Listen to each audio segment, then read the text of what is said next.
Good morning, guys. I'm zettovyker. Welcome back to another See Something Awesome. And today we are playing Katawa Shoujo. Um, Katawa Shoujo, Hanako. There's a word for this. There's an Act 3 castling. There we go. Anyways, a light breeze blows from the scent of the early summer around my head while I wait for Lilly. A small white clouds litter the sky, breaking up the monotony of the blue. Are they moving? Oh god, I thought the clouds were moving. Hey Sal, are you here? Lily's voice lit on the breeze as if they were the one and the same thing. I stopped gazing at the sky to examine Lilly. With a peach-off shoulder sweater, tiny ankle-length skirt, in addition to tan sandals, she's quite a nice sight. Yeah, I'm over here, Lilly, near the gate. Were you able to sneak away from Hanako? Yes, it's not uncommon for me to go out during weekends, so I don't think she noticed anything suspicious. And she has someone she sees. Lily purses her lips, as if maybe shouldn't have continued. I find it a little hard to believe. Hanako seeing someone? Really? No, it's just she sees a therapist every so often on weekends. Oh, well, that does make a lot of sense. Lily rubs her arms uncomfortably, and after one look at her troubled expression, I quickly move to change the subject away from Hanako. There we go. Huh. Yes? I was just wondering, can you get around the city on your own?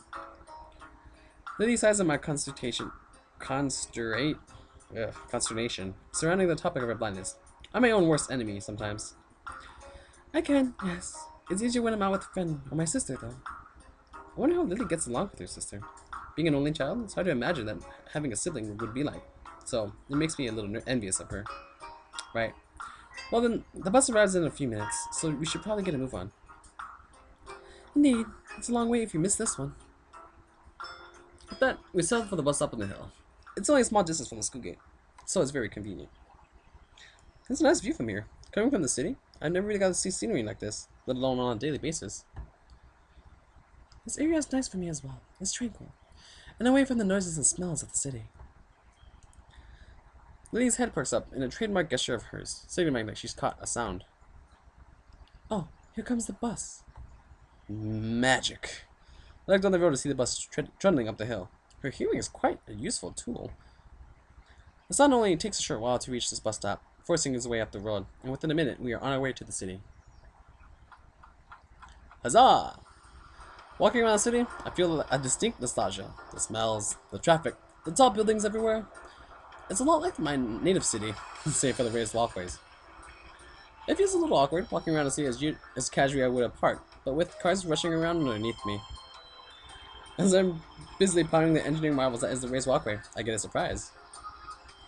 It takes a moment for me to realize that Lily has wrapped her arms around mine, extending her cane in front of her with her other hand. For a moment, I'm startled, but I managed to keep enough of a lid on it for Lily not to notice. Well, while it's not the first time that Lily relied on me for guidance, she's only held on to my sleeve cup before. It's logical that it would be easier for her to navigate a crowded and complex area, such as the city while securely linked, but I'm far from being used to this kind of contact as Lily is. Finally realizing the growing silence between us as Lily waits for me to get moving, I quickly kick my brain into gear. You know, it's quite a surprise that Hanako likes to sing. Have you ever heard her do that before? I have indeed. We have been to karaoke sessions several times, along with my sister. I can't say I take to the activity much, but the other two like it. Maybe Hanako doing karaoke is more fitting than I initially thought. Just her and those she knows, all alone in a little room. Ah, it would give her a rare chance to let her guard down, with nobody else there to judge her. Maybe it would be nice to bring her into town for a karaoke birthday party, if she likes doing it. I'm not quite sure she deal with that very well with the excitement. I moved to protest, but her face showed that she's mulling the proposal over somewhere. It takes quite some time for her to come to a conclusion.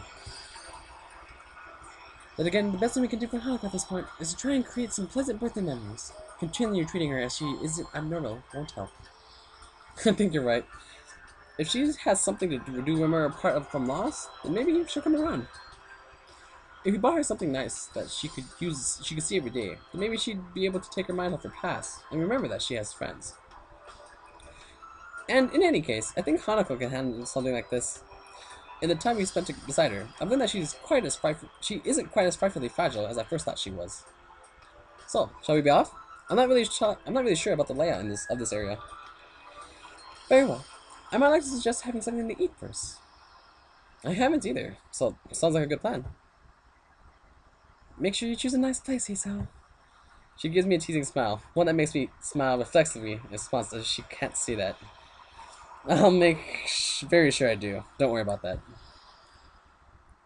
Once inside, I order 2 slices of pie, a couple of cups of tea, and take them back to our table.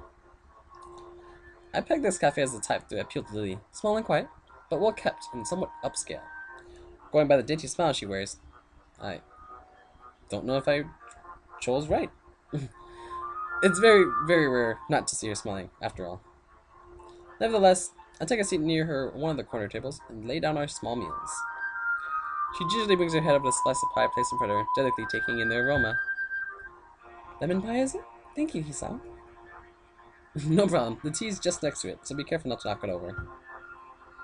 She nods appreciatively, but judging from the weak smile she has, the warning wasn't really necessary. I suppose the sound was tipped her off. We both tuck into our food without further ado, both of us remaining largely silent as we do. Lilly isn't the type to appreciate discussions about money, and I can't say I like it either. Eventually, we both finish our meals, and the last of our teacups flows in short order. Lilly is the first to break the silence. That was very nice. I must say, you've chosen quite well, Hisao. This is the first time I've really had much of a look around the city, so all I could really do is choose somewhere that looked nice. Damn. Sorry. I feel really bad for inadvertently bringing up the subject of sight around Lilly, but she doesn't appear to mind much. Quite the opposite. She almost looks amused by my awkward attempt at an apology. You are thoughtful, Hisao. Sometimes I feel that gets the better of you. There is no need to change your speech on my account.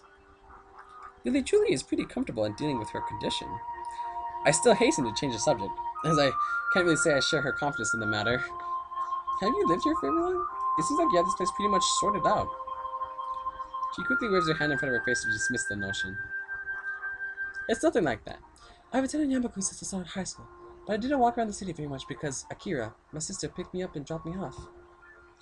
Oh right, you mentioned not living in the dormitories until recently. It's quite a surprise. I assume she'd be living here since entering Yamaku at least, which would give her a few years here. I've lived with my family for most of my life, and when I was together with my sister, with my family having moved to the Inverness long before, and Akira working longer hours, I ended up having to move. Inverness? Is that somewhere in Scotland? Oh, did I not tell you? My family currently lives in Scotland, the birthplace of my mother. My father's side is mainly Japanese, though. Huh. The question what gave Lilly her looks did cross my mind every now and then, but I never thought to ask. That answers that then. To be honest, I never have guessed. Considering you have no accent, I'm guessing you were born here? Full marks. I am thankful for my heritage, though, as without it, I likely not have been taught English so early in my life. And what of you, Hisao? What about me? She gives a moment's thought. She probably should have thought of what to ask me before switching the topic. I'll go with, what are your plans for the future? To be honest, I haven't thought about that recently. After my accident and subsequent months in the hospital, enjoying life here with you and Hanako has been enough for me. In fact, I don't think I've thought much about a future for some time now. It seems almost futile. This is your last year of school. After this, you have to fend out for yourself one way or another. It's not like I don't know that. I just haven't put that much thought into it since then. She opens her mouth to continue, but gives a small sigh instead. She seems to have realized that she doesn't really know enough about the situation to go too deeply into this. Well, we all have our own pace. I just hope you'll take any chance to see. I understand. I'll think about it. As we walk out to the city, Lilly takes hold of my arm once again. So, did you get any ideas for a good present? Any good ideas for a present? To be honest, no. I've never been very good at picking them. As absurd as it sounds, perhaps we should just look around. Hearing Lilly utter those words throws me for a moment. Right. How do we do that? That's just the reaction I was expecting. It's simple. You can go window shopping and just tell me what is around. If something interesting comes up, then you might get an idea. Right. I'm still not sure of this, but I'll take your word for it. I think we'll manage. Hanako. My sister and I managed to do it well enough. With Lily's simplistic and rather optimistic statement, we set off into the shopping district with the city, and I start describing everything I see to Lily. It's hard to think of Hanako going window shopping. She doesn't feel like the type to place much stock in fashion, nor I have noticed her reading magazines and the like. In fact, I don't think I've really seen her do his hobby is read books. There's a warehouse shop just ahead. Looks like it's mostly crockery though. I can't think she'd much have need for that. And what type of message would that send to her? Cook more food? That's not such a bad idea, maybe. Sometimes it's best to leave these things alone, he said. Once again, I get the feeling that Hanako's exploits in the kitchen aren't always successful. Lily must have had help her with that sometimes. Let's see, next along is a bookshop. That seems like a good one. She's always reading. Yes, but there are a few problems with books. I'm not quite sure she hasn't read. What about a gift card then?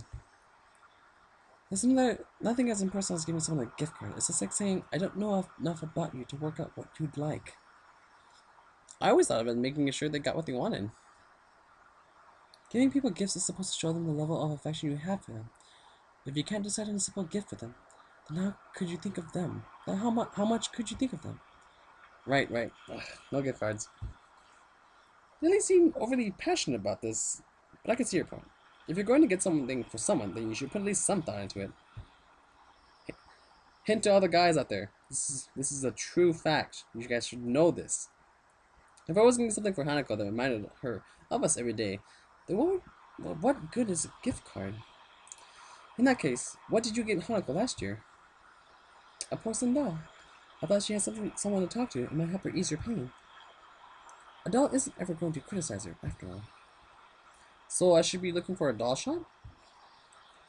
If you could be so kind to keep a lookout for one, I would be grateful.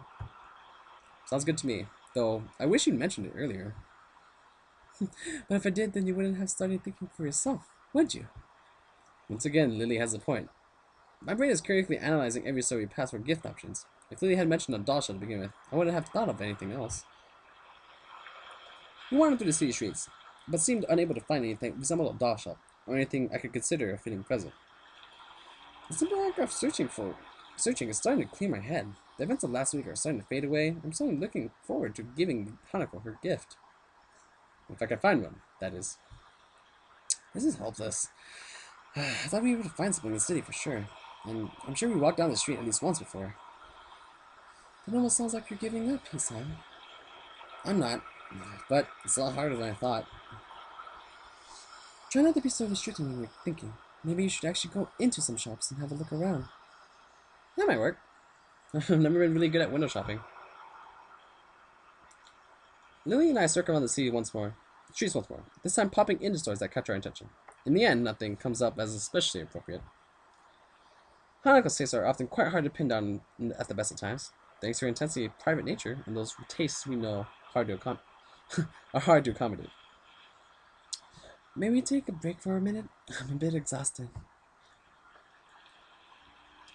I agree, and leave Lily to rest against the railing while I go to get a couple of drinks from a nearby vending machine. After walking up to the vending machine, grabbing myself some lemonade, I find myself a bit of a loss. Not really knowing Lily's taste, I decided to take a guess and grab something that seemed a little girly, but not too weird. Strawberry flavored milk. I walk up to her and place the carton into her outstretched hands, making sure she has a grip on it before letting go. She feels out the contours before opening it, and taking a tentative sip, her approving smiles afterwards, telling me I made the right choice. We both rest and have a quiet drink for a few moments. A familiar soft ringing begins to sound from Lily's side. She quickly apologizes as her hand goes to her pocket, pulling out her mobile phone. Do you mind if I take this? That's fine, don't worry about it. She nods to me in thanks before turning away and flipping the phone open, bringing it to her side of her face as she picks up the call. Going by the tone of Lily's voice, the person on the other side is no doubt some friend or another. I tune out of their conversation pretty quickly, as the snippets that Lily says make it sound like a little more than gossip. Not much else to do. I find myself watching Lily. She really is a pretty girl, which would hardly hurt her popularity in school. It's interesting to see just how much Hanako and Lily contrast with each other, in both personality and appearance. For a few minutes, I lean back and drink, watching her. Before long, Lily says her goodbyes to the person she's talking to and hangs up, placing her phone back in her pocket and leaning back against the railing as before. Sorry, just a friend from class. I take one final swig from my can before throwing it into the bin. Lily gives me her container throwaway soon after, finishing it off relatively quickly. You seem to have a lot of friends. Oh? Lily waits for me to continue, her interest piqued. I was just thinking that you and Hanako contrast heavily. It's hard to imagine Hanako doing a lot of the things you do, or knowing the people you know. You seem to think about Hanako quite a bit. I don't know. It's just, she's mysterious, I guess. I kind of want to know more about her, which isn't that easy. It almost sounds like you're doubting your relationship to her. I don't think that's it. I just want to do more for her, being her friend and all. I don't even really know how she sees me. This statement seems to interest Lily quite a bit. I wonder if Hanako said anything to me about Lily during their conversations. I'm about to ask what's on her mind as she picks herself up from the railing. Shall we be off then? Her voice and expression show that she's playing games with me. Lily knows damn well that she's leaving me hanging. With a sigh, I pick myself off the railing as well, and have a brief look around.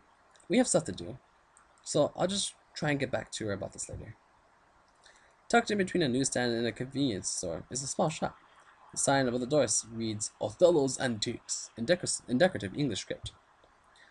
It would be an easy to miss if we were walking along the street, but since we're stationary and I'm purposely looking around, it's just noticeable. Hey, say Lily, that doll you got Hanako, was it new? Well, yes, but I'm not quite sure now I know what you mean. I think I found our shop. It's across the road. Oh, what is it? Some kind of toy shop? It's an antique shop. I think it's probably going to be our best bet. Really? I didn't even know we had one of those near here. Neither did I. I missed it the first time we went by here.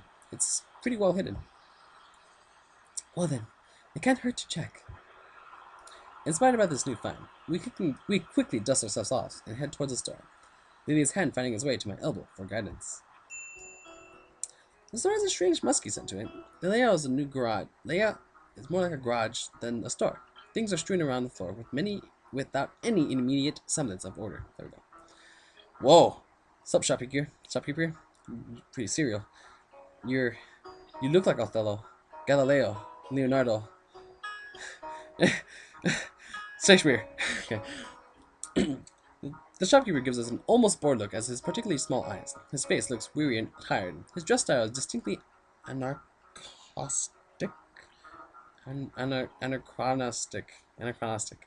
He gives us a polite nod of welcome before going back to his book. Lily holds tightly to my arm, and I find slightly myself having to split my efforts between making sure we don't miss a potential gift for Hanako and making sure Lily doesn't inadvertently bump into something. Ooh. This is quite difficult given the haphazardly way the store is laid out, and the many things poking out of the shelves are sitting on the pieces of furniture, but eventually, we safely arrive at an old desk covered in dolls and teddy bears. I think this is the right place. There's pretty much every kind of doll you could imagine here. That should make the choice much simpler. Could you please pick one up for me, Hisao? I had a feeling that would come to this. I picture Hanako in my mind, and tried to imagine which of the dolls before me would suit her best. My eyes wander across the collection. Each one is as exquisite as the one before it. The sheer number of styles is boggling, but eventually one catches my eye. Here, what about this one? I picked up a small porcelain doll. It looks like to be at least somewhat affordable. Dressed in a Victorian-era green dress, with a little brown hat sitting on top of his blonde hair, it looks a little like Lily. I gently pass it to her, who delicately feels her way around it while wearing a slight look of concentration. It certainly feels beautiful. Do you think it would suit Hanako, in your opinion? I think it would. I think it would. It could look good in her dorm. In that case, I trust your judgment. Would you be getting her something as well, or shall this be a shared gift? I'm not sure. I think I should get her something myself, but I don't know. Getting her another doll is such a great idea. Maybe... I had my first trail off as I look around the shop. Resting on a writing table not far from us is a decorative box that catches my eye. Wait here. I think I found something. My, that was fast. I gingerly walked through the collection of crystal glassware and picked up the box.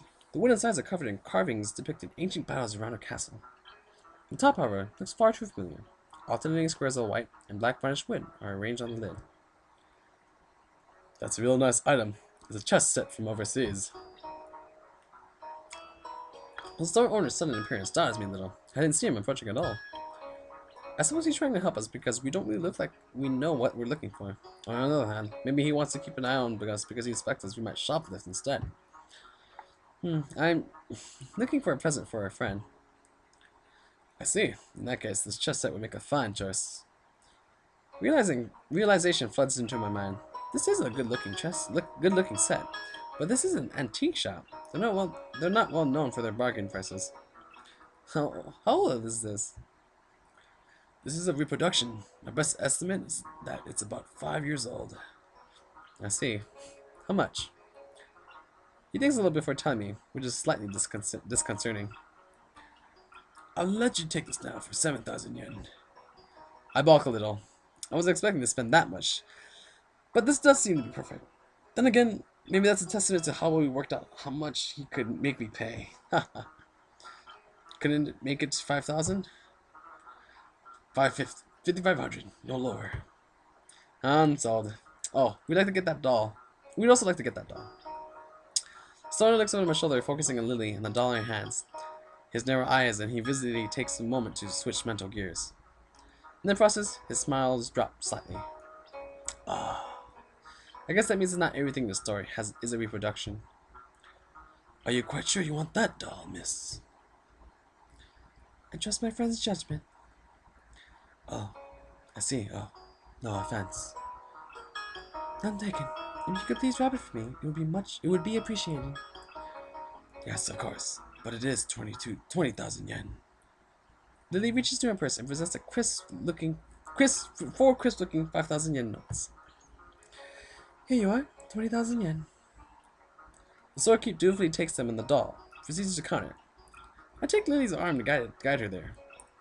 Are you sure about this? It's okay. I have the funds I need. As I said, I trust your judgment. I feel a little guilty on two fronts. First, because Lilly has just spent a lot of money on my recommendation, and secondly, because I have a feeling the value of my gift isn't high enough. Nevertheless, Lilly does seem to get somewhat awkward whenever the mention of money comes about. I hand the shopkeeper my present, and the money for it in turn. He puts the cash in the register before busying himself with wrapping the doll, and repeating the process on the chessboard. Eventually, he finishes gift wrapping and hands us both our presents. Please be careful on your way back, and do come again. Thanks. Indeed, thank you very much. The store owner bows deeply to us as we leave. Well, it did take us all day, but we found something in the end. That we did. Now with the presents wrapped, I'm being a little impatient to get into Hanako. It's a common reaction to buying gifts, wanting to see the reaction of the receiver as they discover what it is. A part of me wants to return to Hanako, just to confirm her condition with my own eyes. So, should we head back? We've done a lot of walking today, and I shan't mind taking a rest back in the dormitories. Lily's right. I don't need to find a shop over. My legs are feeling quite tired.